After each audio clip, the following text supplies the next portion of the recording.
slab late one night, my eyes beheld an eerie sight. For my monster from his slab began to rise, and suddenly, to my surprise, he did the mash. He did the monster mash. The monster mash. It was a graveyard smash. He did the mash. It caught on in a flash. He did the mash. He did the monster mash. From the love notori in the castle east to the master bedroom where the vampires feast. The ghouls all came from their humble abodes to catch a jolt from my electrode. They did the mash.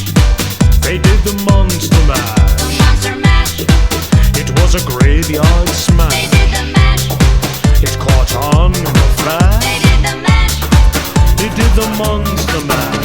The zombies were having fun. And a shoot The party had just begun. And a shoot The guests included Wolfman. Hello, Coconuts. Today I'll be talking about a new movie called Hotel Transylvania 2. Now, if you've seen the first one, it's about Dracula who owns a hotel that monsters visit for safe haven. And it's about him having to deal with his daughter, I guess you could say, having a boyfriend that's a human. He wants to show her that's not right, basically.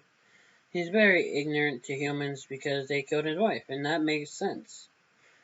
But by the end of it, he starts to feel like they aren't so bad.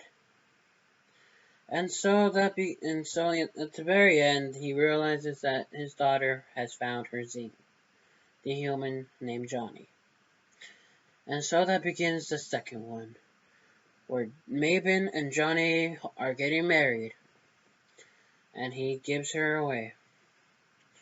And so the second one, isn't about the marriage or anything. It's about what happens afterwards. Mabon and the human have a baby. And thus, Dracula wants to make this baby, or now little boy, because it moves 5 years into the future. And he wants this baby, before his 5th birthday, to become a vampire. Because by the 5th birthday, that's when they can't become a vampire. And so this whole movie's about Dracula turning his grandson into a vampire. Or trying to, at least. And so begins the comedy that is Hotel Transylvania 2. I hate that people are giving this bad reviews because Adam Sandler co-wrote this. But the fact is, this one is just as funny as the first one. And in this one, he reprises his role as Dracula. Blah, blah, blah, blah, blah, blah, blah, blah. I don't know, that's just a joke from the movie. You understand when you watch it. Anyways, I really don't like the fact that they're giving this movie poor ratings or mediocre ratings because he helped write it when it's a good movie itself. And the cast members in this movie are awesome. Adam Sandler is really good at Dracula. The actress that plays his daughter, very good at her job. I swear, Johnny is probably Shaggy, to be honest. You know what I mean? Not the actor, but like his character is probably Shaggy that like ditched Scooby and changed his hair color or something. But I'm serious, this guy is like straight up hippie. But he's chill, he's cool. And then, I gotta say that the one that made me bust my ass off the most, laugh my ass off the most, is probably, like, out of the cast members that's not the main people, it's probably the Mummy. He's kind of a main person, yes, but the Mummy just made me laugh. So did the werewolf, because after so many years of being a werewolf, he's not the werewolf man no more. Makes you think. All of them aren't monsters anymore. And it makes you think from your old past, from your old times when you were little, where the werewolf man or the mummies or Frankenstein, or even Dracula. They made you scared. You had nightmares about them. They were the monsters that we all know.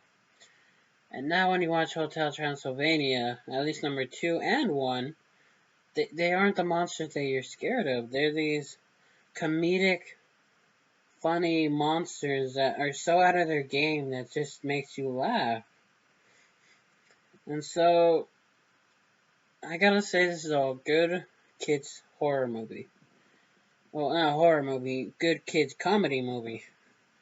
I say horror because I don't know why. I would say it's a good kids comedy Halloween movie. There we go. And so I gotta say the writing is good.